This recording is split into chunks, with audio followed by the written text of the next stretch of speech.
Hello दोस्तों, नमस्कार। स्वागत है आपका हमारे YouTube channel education with Sanghamitra में। दोस्तों, आज मैं जनरल नॉलेज के कुछ इम्पोर्टेंट क्वेश्चंस लेकर आई हूँ।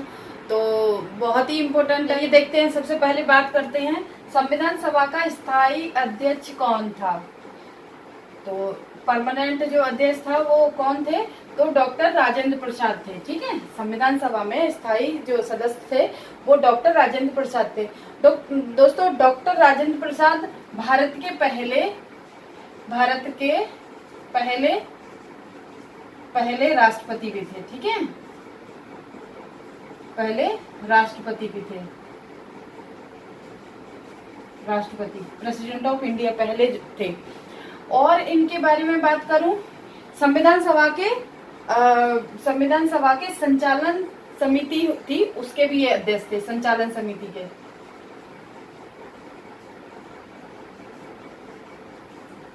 के भी अध्यक्ष थे। ठीक है, और मैं बता दूं, संचालन समिति के अध्यक्ष थे। और दूसरी थी राष्ट्र ध्वज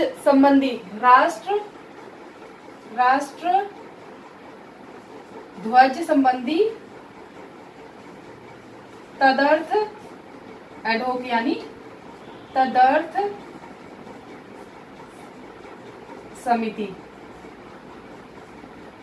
ठीक है, उसके भी अध्यक्ष थे। ठीक है दोस्तों, तो ये रहा डॉक्टर राजेंद्र प्रसाद के बारे में।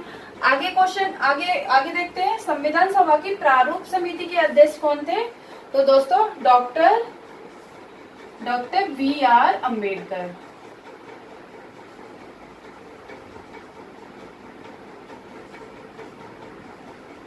ठीक है, तो इनका जो प्रारूप समिति जो बनी थी, तो उसमें कितने मेंबर थे? तो 7 मेंबर थे।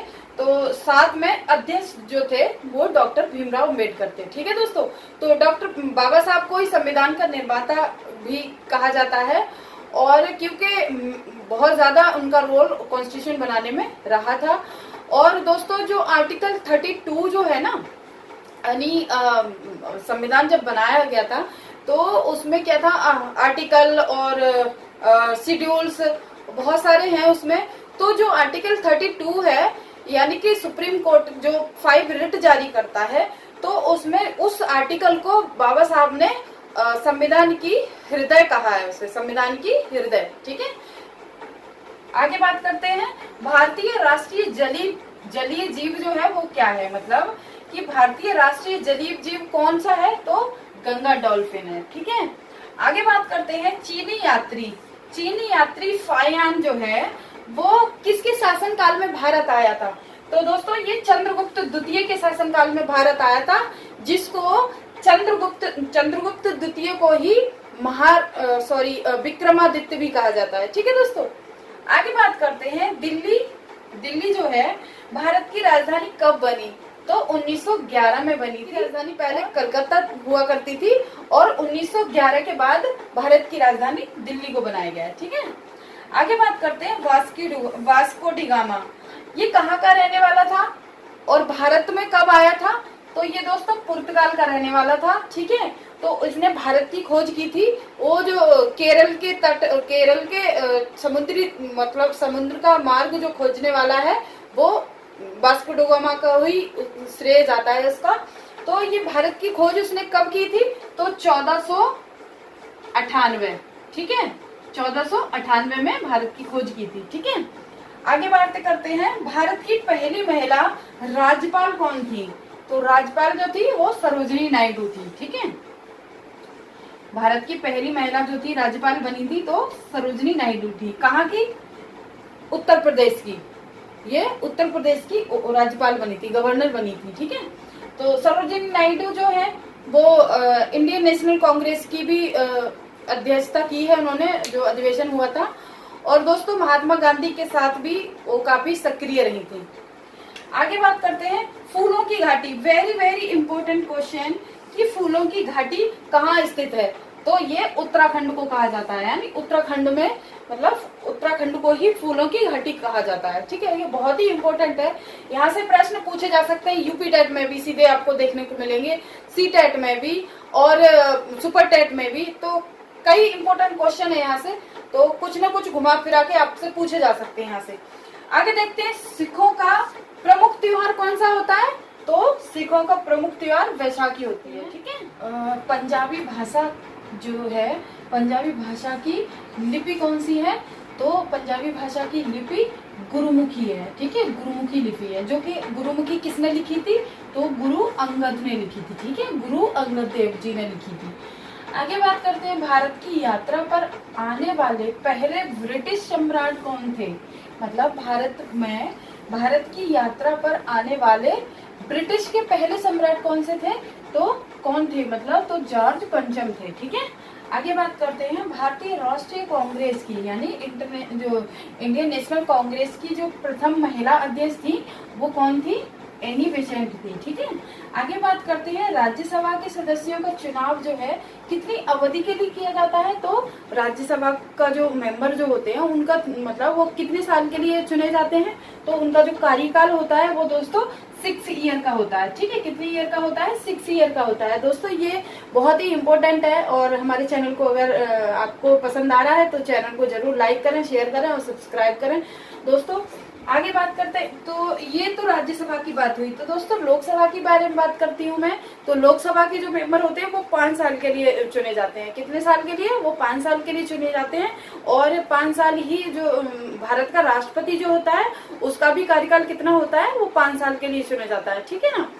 तो आगे बात करते हैं, यूएन जनरल असेंबली यानी यूनाइटेड नेशन मतलब संयुक्त राष्ट्र और की जो ये महासभा जो है, जनरल असेंबली है जो, तो उसमें हिंदी में मतलब ऐसे कौन से व्यक्ति थे, मतलब भारत के पहले व्यक्ति थे जिन्होंने अपना जो लेक्चर जो दिया था वो हिंदी में दिया था।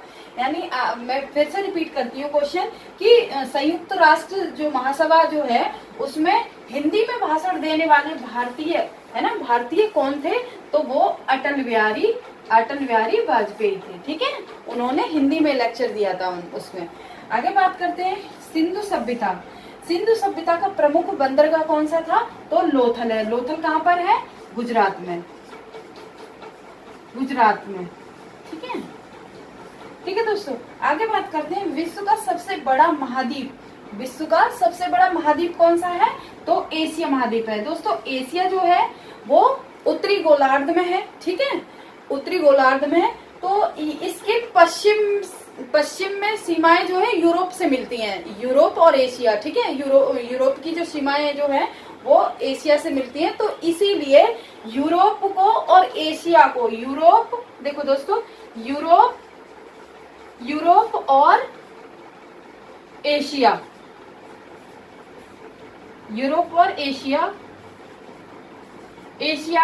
को मिलकर बनाते हैं यूरेशिया,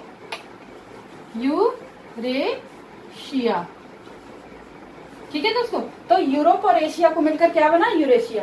यूरेशिया भी इसको बोलते हैं, ठीक है। आगे बात करते हैं, विश्व का सबसे बड़ा महासागर कौन सा है?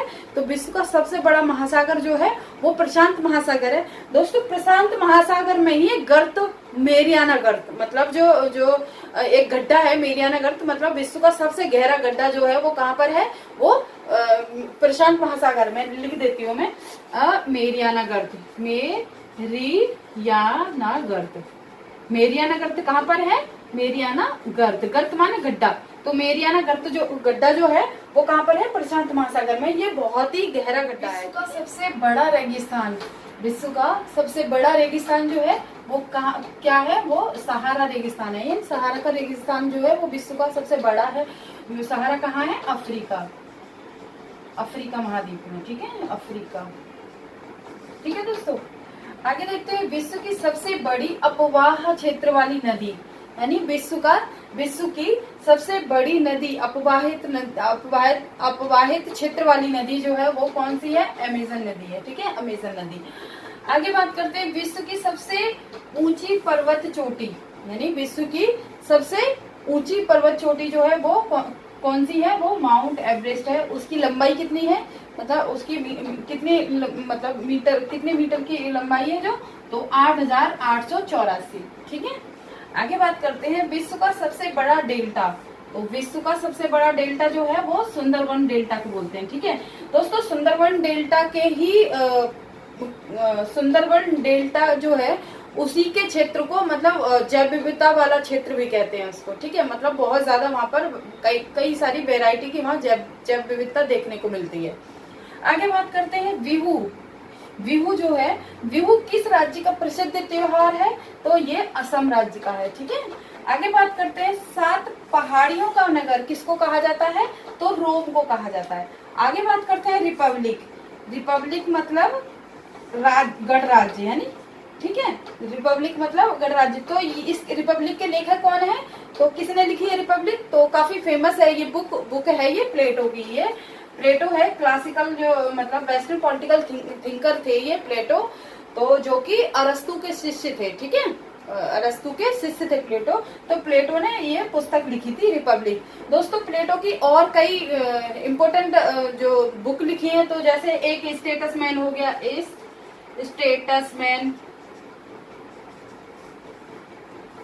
स्टेटसमैन, लॉज, और भी कई सारी हैं बुक, तो ये प्लेटो की है। आगे बात करते हैं पॉलिटिक्स। तो पॉलिटिक्स के लेखक कौन है? पॉलिटिक्स किसने लिखी है? तो दोस्तों ये अरस्तु ने लिखी है, ठीक है। अरस्तु ने लिखी है। अरस्तु भी एक मतलब बहुत बड़े राजनीति शास्त्र थे, ये वेस्टर्न पॉलिटिकल थिंकर हैं ये भी। तो इनके द्वारा पॉलिटिक्स लिखी गई। राजनीति शास्त्र का पिता भी इनको अरस्तु को कहा जाता है। तो दोस्तों ये थे कुछ इंपॉर्टेंट चीज।